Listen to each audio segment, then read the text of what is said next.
Hello दोस्तों, मैं अदिति की वाणी यूट्यूब चैनल से। दोस्तों, आज की कहानी मुझे राकेश मलिक जी ने भेजी है। कहानी का शीर्षक है वो आखिरी मुलाकात। दोस्तों, अगर आपको मेरी कहानियाँ पसंद आ रही हैं तो प्लीज़ मेरे चैनल को सब्सक्राइब करें और मेरी कहानियों को लाइक करें और शेयर करें। चलिए शुरू करते हैं आज की कहानी।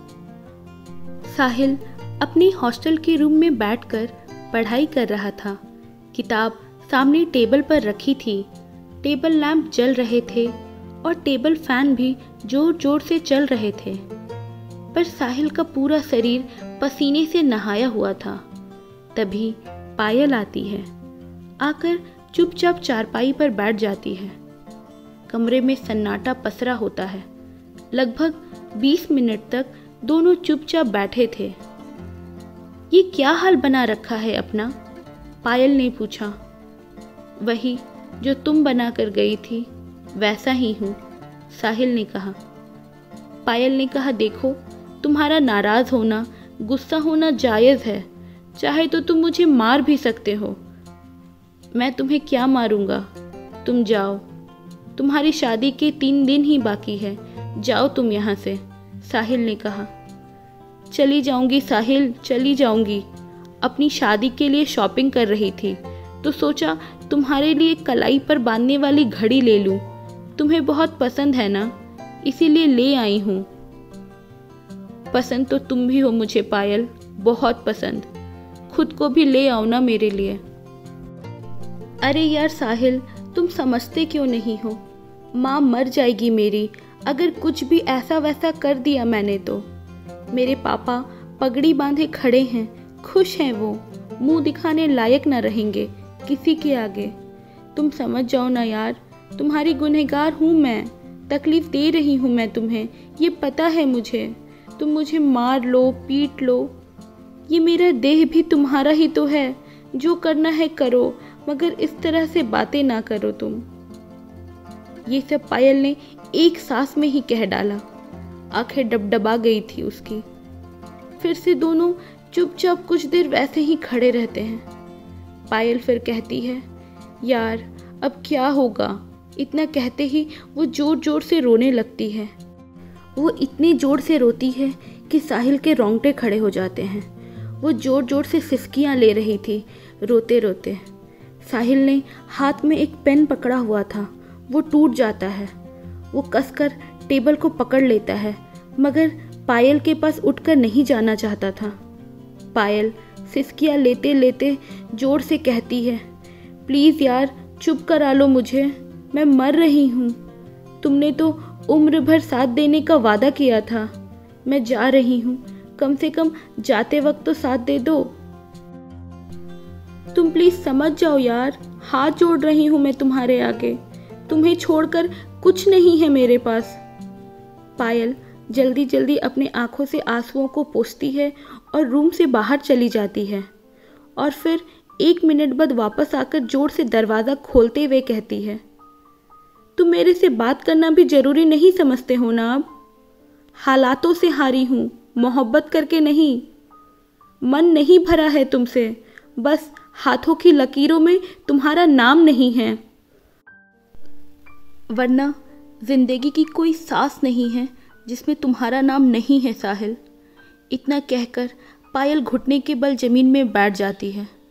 वो लगभग 1 घंटे तक दहाड़े मार मार कर रोती है और साहिल उसे चुप कराने तक की भी कोशिश नहीं करता। साहिल चुपचाप खड़ा हो जाता है। साहिल के खड़े होते ही पायल उसे कसकर पकड़ लेती है। वो उसे छुड़ाने की बहुत कोशिश करता है, लेकिन छुड़ा नहीं पाता। पायल उसे बहुत जोर से पकड़े रखती है। पायल अब भी रो रही है और रोते रोते कहती है, बस यार, ऐसी भी क्या नाराज़गी कि मनाने वाला ही नाराज़ हो जाए। साहिल अपने कमरे में रखे हुए एक बॉक्स को खोलता है और पायल से कहता है, इसमें वो सारे तोहफे हैं जो तुमने इन 5 साल के रिलेशनशिप के दरमियान मुझे दिए थे। जाते वक्त इन्हें अपने साथ ले जाना। पायल साहिल को एकदम जोर से पकड़े हुए रहती है।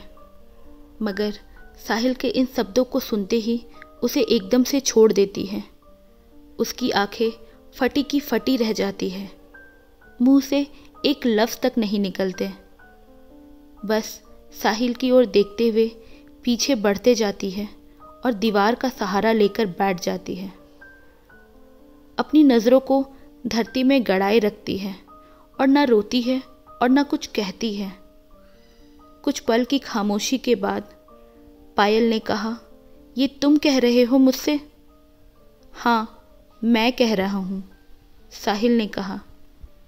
यार, मिले नहीं तो क्या अब नफरत करोगे तुम मुझसे?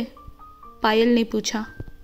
नहीं, मैं तुमसे नफरत नहीं करता, साहिल ने धीरे से कहा।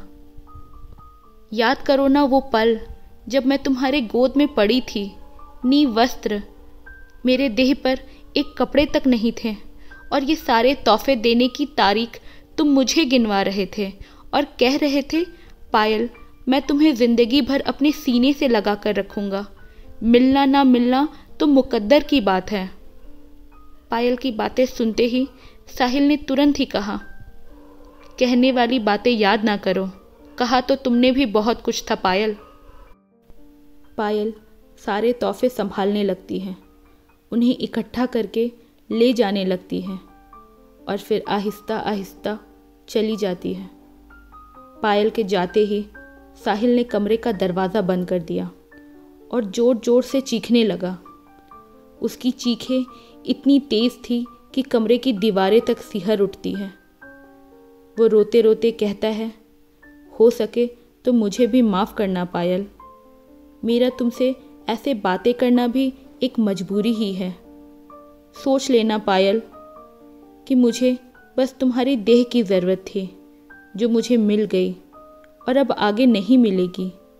ऐसा सोच के कम से कम अब तुम भी मुझसे नफ़रत कर पाओगे और अपनी ज़िंदगी में खुश रह पाओगे।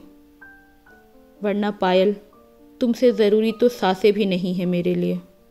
मोहब्बत तुमसे ही थी और तुमसे ही है। तभी दरवाज़ा खटखटाया जाता है ज़ोर ज़ोर से। साहिल दरवाज़ा खोलता है तो देखता है सामने पायल खड़ी है। वो कहती है, मुझे पता था तुम ऐसे बिल्कुल नहीं हो जैसे दिखाने की कोशिश कर रहे हो। इतना कहकर वो ज़ोर से लिपट जाती है। कहती है, एक आखिरी ख्वाहिश है मेरी, पूरी करोगे? साहिल ने कहा, हाँ बोलो।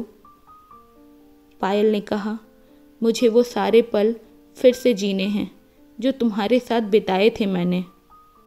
साहिल ने कहा, ठीक है। दोनों छत पर एक बेंच पर जाकर बैठ जाते हैं। लगातार 3 घंटे तक वो सारी बातें दोहरा लेते हैं। शुरुआत वहाँ से होती है जहाँ पायल महज एक लड़की थी साहिल के लिए, और अंत वहाँ पे होता है जिससे अजीज कुछ भी नहीं हो सकता, कि बस अब 10 मिनट बाद पायल हमेशा के लिए चली जाएगी साहिल की ज़िंदगी से, उसे अकेला छोड़कर। शाम 5:35 पर पायल चली गई। साहिल देखता रहा, वो जाती रही, फिर वो चली गई और साहिल की आंखों से आंसू बहने लगे। रात के 2 बजे तक वो रोता रहा, फिर उसे कब नींद आ गई पता नहीं चला। ये थी पायल और साहिल की आखिरी मुलाकात।